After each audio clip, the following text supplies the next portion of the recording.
Yeah, it was like August 3rd of last year. She was climbing the stairs and she kind of yelped, and it was just normal yelping, and I thought nothing of it because Charlie's always hurting herself, pulling a muscle or something. That's why we come to Vicki anyway.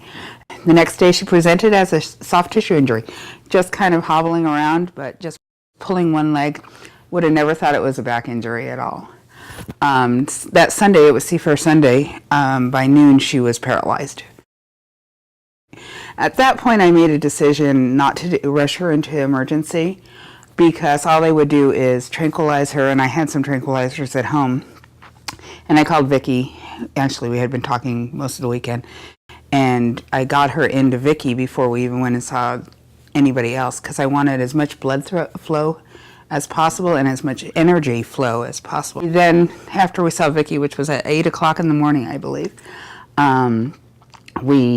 I took her to the first doctor, who at that point she had no pain response whatsoever in her rear feet.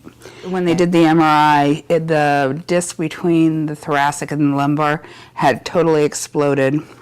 There was a blood clot on her spinal column, and that had totally closed off her spinal cord.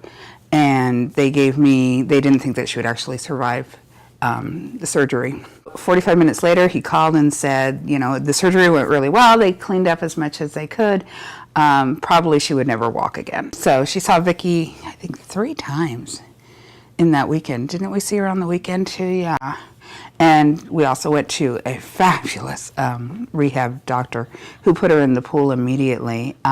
So with the help of acupuncture, East Indian herbs, and a lot of faith and love and a lot of massage, Charlie runs and plays, and she doesn't have full mobility, but she is a happy, happy girl. Right now, the only thing that we're doing for maintenance is massage, because she's pretty mobile and she can get around by herself, and she's very healthy.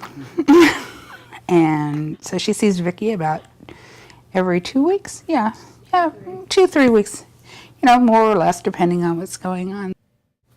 It's been an amazing experience. It truly has. I have learned more from this dog than I will ever learn from anybody else in my life.